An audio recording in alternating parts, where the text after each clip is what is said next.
Ouvrons notre Bible au livre d'Actes 15. Acte 15. Juifs et gentils s'unissent, Paul et Barnabé se séparent. Juifs et gentils s'unissent, Paul et Barnabé se séparent. Acte 15, versets 1 à 6.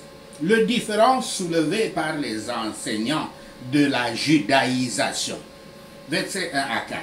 Au moment où le conseil de Jérusalem se réunit, les gentils rejoignent déjà l'église chrétienne depuis une dizaine d'années et sont accueillis, bien accueillis par le baptême. Le mouvement a commencé avec Cornelius, le centurion craignant Dieu que Pierre avait baptisé dans Acte 10, verset 23 à 48. Ce qui a commencé comme un filet de conversion des gentils devient rapidement un torrent de conversion. Certains venant de Judée enseignèrent donc aux gentils convertis à Antioche que ces derniers ne pouvaient être sauvés sans qu'ils observent toute la loi cérémonielle donnée par Moïse. Et ainsi, ils cherchaient à détruire la liberté chrétienne. Il y a une tendance étrange en nous à penser que tous ceux qui ne font pas comme nous se trompent. Leur doctrine était très décourageante. Les hommes sages et bons évitent autant que possible les contestations et les disputes. Cependant, lorsque de faux enseignants s'opposent aux principales vérités de l'Évangile ou apportent des doctrines blessantes, nous ne devons pas hésiter de nous opposer. Acte 15, versets 7 à 21, le conseil de Jérusalem. Versets 7 à 9, Pierre fait allusion à sa rencontre avec Cornelius, une expérience qui lui avait révélé que Yahweh ne fait aucune distinction entre juifs et gentils. Verset 11, Pierre soutient que puisque la grâce de Yahweh était la source du salut pour les gentils, c'est tout ce qui est nécessaire pour les gentils, pour les juifs, pour tout le monde, et non pas les cérémonies. Verset 12. Paul et Barnabé racontent les signes et les prodiges que Yahweh avait montrés parmi les gentils dans les divers endroits où ils étaient partis, où ils s'étaient retrouvés. L'accent n'est pas mis sur leurs efforts, mais sur le travail de Yahweh. Versets 13 à 18. Le dernier à parler est Jacques, l'un des frères de Yahshua, qui était venu à la foi chrétienne après sa résurrection. Il était devenu connu sous le nom de Jacques le Juste à cause de sa piété et il était le chef de l'église mère comme on l'appelait de Jérusalem. Les racines juives étaient encore fortes dans l'église de Jérusalem. Et si quelqu'un soutenait la proposition des pharisiens, il aurait dû être Jacques. Mais Jacques cite Amos 9, versets 11 à 12 pour confirmer l'expérience que les autres orateurs avaient décrite. L'inclusion des gentils n'est pas une réflexion après coup. Les prophètes l'avaient prédite. Nous voyons donc dans les mots, je cite, purifier leur cœur par la foi, fin de citation, et l'adresse et le discours de Pierre, que la justification par la foi et par la sanctification par le Saint-Esprit ne peuvent être séparés, et que les deux sont le don de Yahweh. Nous avons une grande raison de bénir Yahweh que nous ayons entendu l'Évangile. Puissions-nous avoir cette foi que le grand chercheur des cœurs approuve et atteste par le sceau du Saint-Esprit. Alors nos cœurs et nos consciences seront purifiés de la culpabilité du péché et nous serons libérés des fardeaux que certains tentent de mettre sur les disciples du Christ. Paul et Barnabé avaient montré par des faits simples que Yahweh reconnaissait la prédication de l'évangile pur aux gentils, sans la loi de Moïse. Donc, leur imposer cette loi, c'était défaire ce que Yahweh avait fait. L'opinion de Jacques était que les convertis païens ne devraient pas se soucier des rites juifs, mais qu'ils devraient s'abstenir des viandes offertes aux idoles, afin qu'ils puissent montrer leur haine de l'idolâtrie. En outre, ils devaient être mis en garde contre la fornication, qui n'était pas repoussée par les gentils comme elle le devrait, et qui faisait même partie de certains de leurs rites. On leur conseillait donc de s'abstenir des choses étranges, des animaux étranglés, et de s'abstenir de manger du sang, toutes choses qui étaient interdites dans la loi de Moïse, et aussi du respect du sang des sacrifices qui était alors toujours offert, car cela affligerait inutilement les Juifs convertis et préjugerait davantage les Juifs non convertis. Mais comme la raison avait cessé depuis longtemps, nous sommes laissés libres comme dans les affaires similaires.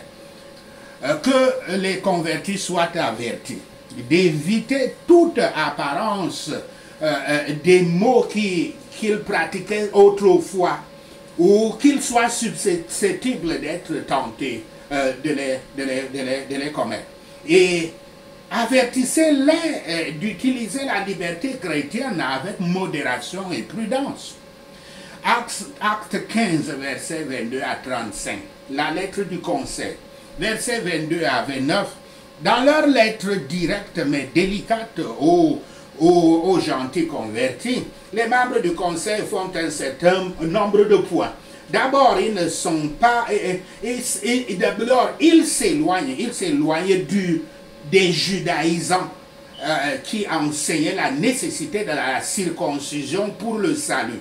Deuxièmement, ils nomment Jude et Silas comme délégués qui attesteront personnellement du contenu de la lettre et serviront les chrétiens païens. Troisièmement, les membres du conseil partagent leur décision unanime de ne demander que l'abstention de quelques pratiques culturelles particulièrement répugnantes pour les chrétiens juifs. Verset 27. À en juger par leur nom, juge Barsabée était probablement un juif parlant l'hébreu, et Silas, en latin Sylvanos, était un citoyen romain de langue grecque, comme nous le voyons dans Acte 16, versets 36 à 37. Versets 30 à 33. À l'arrivée des messagers à Antioche, les croyants se rassemblent pour écouter la lecture de la lettre. Ils sont satisfaits de son message positif et ensuite Jude et Silas restent pour les réconforter et les encourager. Les apôtres et les disciples étant assurés de se déclarer dirigés par l'influence immédiate du Saint-Esprit, ils étaient assurés qu'il semblait bon à Dieu le Saint-Esprit comme à eux de ne pas imposer aux convertis un autre fardeau que les choses mentionnées précédemment, qui étaient nécessaires soit pour leur propre compte, soit pour les circonstances présentes.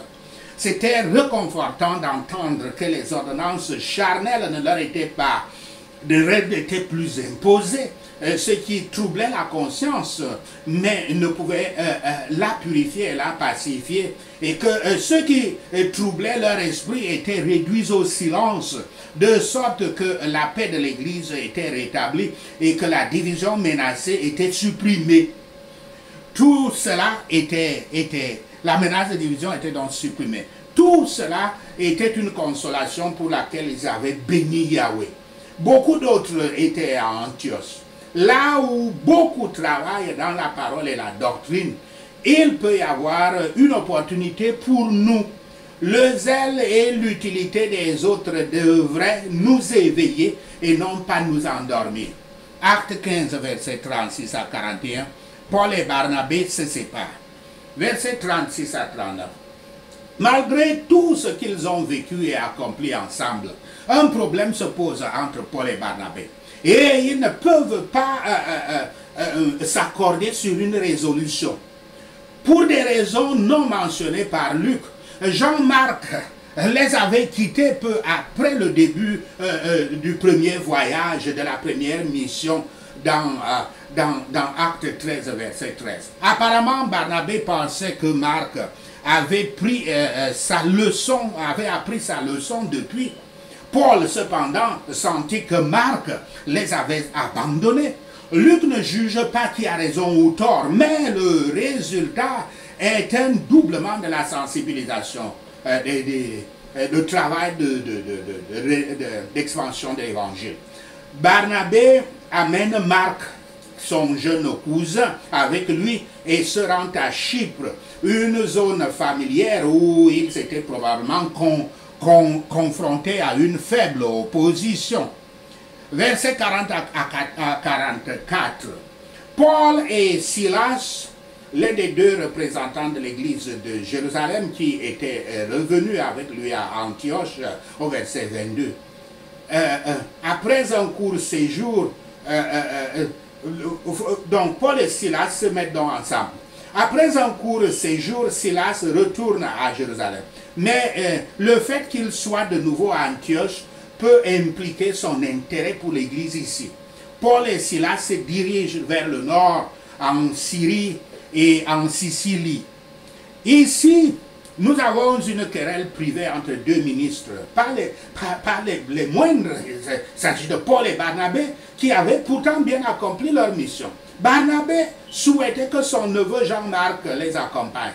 Nous devrions, c'est ça la leçon ici, c'est que nous devrions nous soupçonner d'être partiels. Et nous devons nous soupçonner de n'être pas impartials. Et nous empêcher de mettre nos relations en avant, notamment les relations familiales.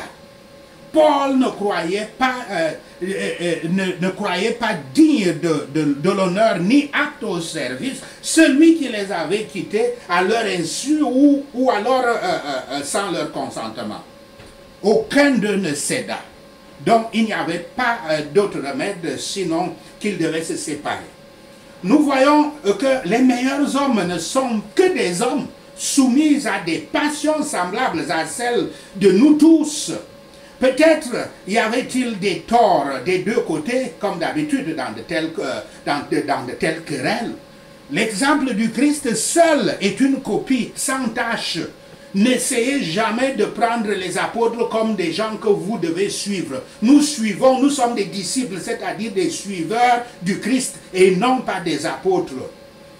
Cependant, nous ne devons pas voir comme étrange qu'il y ait des différences entre des hommes sages et bons. Il en sera ainsi tant que nous serons dans cet état imparfait, dans ce monde imparfait. Nous ne serons jamais tous d'un seul accord avant d'arriver au ciel. Mais quel malheur les restes d'orgueil et de passion que l'on trouve même chez les bons hommes. Quel malheur font-ils dans le monde et dans l'Église? Beaucoup de ceux qui habitaient Antioche, qui n'avaient guère entendu parler du dévouement et de la piété de Paul et Barnabé, avaient entendu parler de leur dispute et de leur séparation, et c'était une mauvaise image. Et ainsi il en sera avec nous-mêmes si nous cédons à la discorde, aux querelles. Les croyants doivent être constants dans leur prière afin qu'ils ne soient jamais conduits par l'indulgence des humeurs, des sentiments à nuire à la cause qu'ils désirent réellement servir. Paul parle avec estime et avec affection à la fois de Barnabé et de Marc dans ses épîtres qui étaient écrites après cet événement. Que tous ceux qui professent ton nom, ô Sauveur Yahshua, soient réconciliés par cet amour qui vient de toi, qui n'est pas facilement provoqué, irrité, et qui oublie et enterre bientôt les blessures. Parlons maintenant de ce dernier serment. Schisme dans l'Église du Christ et chemin pour la rétablir, pour établir l'Église. Qu'est-il arrivé à l'Église établie par le Christ et ses apôtres au 1er siècle? Première question. Beaucoup de chrétiens ne savent pas ce qui est arrivé à cette Église après la mort des apôtres du Christ. Pourtant, la scission de l'Église de Paul, la scission de l'équipe de Paul et de Barnabé,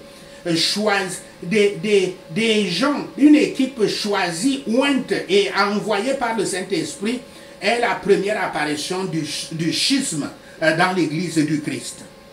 Ce n'était pas l'œuvre du Christ ou de son esprit, c'était le travail du diable. Car Yahshua a dit, je cite, « Tout royaume divisé contre lui-même est dévasté, et toute ville ou maison divisée contre elle-même ne peut subsister. » Fin de citation, citation de Matthieu 12, verset 25. Il est clair que Yahshua n'est pas content que la maison de Yahweh, son corps, l'église du Christ, le royaume de Dieu sur terre soit divisé.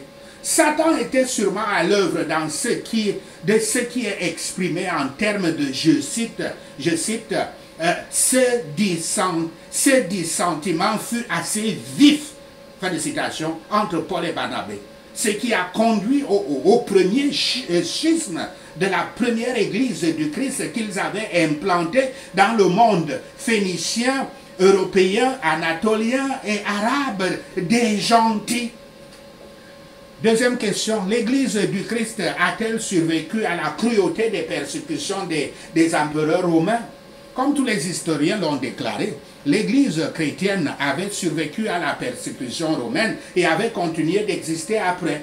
L'église avait vécu comme une seule église, avec une seule foi, un seul baptême, comme c'est écrit dans Éphésiens 4, verset 5. Des dogmes communs et des rituels très solides dans le monde entier pendant environ 5 siècles. Il n'y avait pas de dénomination ou de secte dans l'église chrétienne ancienne. Les églises de cette époque avaient été nommées ils étaient nommés des noms des villes du monde et non pas en raison des différences de foi, mais simplement pour rendre possible l'administration des églises. On disait l'église d'Antioche, l'église de Rome, l'église de...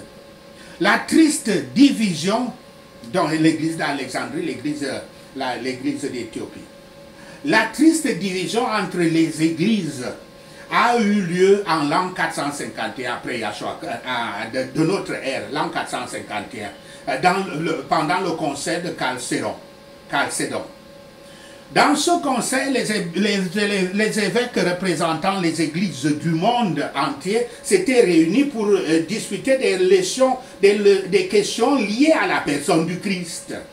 À la fin de la réunion, une nette division se produisit entre ces églises. Les églises orthodoxes orientales décidèrent de continuer à suivre la même foi que celle du Christ et des apôtres et de ses disciples. Et ces églises continuent de le faire jusqu'à aujourd'hui. Ces églises sont l'église orthodoxe copte d'Égypte en Afrique, l'église orthodoxe syrienne de Syrie, l'église orthodoxe indienne d'Inde, l'église orthodoxe éthiopienne d'Éthiopie en Afrique et l'église arménienne d'Arménie. Les autres églises décidèrent d'être dans l'autre camp. Appelons-les ici l'église occidentale qu'on appelle l'église catholique romaine. Troisième question. Qu'est-il arrivé à l'église avant Martin Luther? Dans les quelques siècles qui avaient précédé la réforme, les historiens avaient déclaré que l'église romaine en Europe avait subi une grave déviation de la vérité, tant dans la vie ecclésiastique que dans le dogme. La corruption était infiltrée dans l'église et le clergé avait oublié ses responsabilités pastorales. Au lieu de cela, ils prenaient soin de leur propre plaisir personnel. À partir du XIe siècle, l'histoire de l'église de Rome est remplie de persécutions, d'inquisitions et des hérésies. Brûler des hérétiques sur le bûcher et utiliser la torture étaient des méthodes courantes de l'église catholique romaine pour opprimer les hérétiques. La renaissance du 4e au 16e siècle relança la valeur des écrits classiques grecs et romains, qui comprenaient entre autres donc la Bible et les écrits des premiers pères de l'Église, c'est-à-dire les pères de l'Église du 1er, 2e et 3e siècle. Alors que ces corruptions et ces conflits se produisaient en Europe, les églises orientales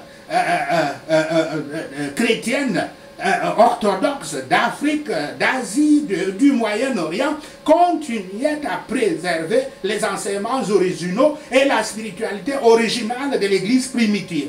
Ils n'avaient aucun lien avec ce qui était arrivé à l'église catholique romaine occidentale durant cette période. Quatrième question. Le schisme a-t-il disparu pendant les jours sombres du Moyen-Âge ou est-il toujours là? Christ avait enseigné à ses disciples, non pas à partir d'un livre, mais il avait donné sa vie, et leur avait enseigné tout ce qui était lié à la vie de l'Église. Tous les disciples avaient une foi qu'il délivrait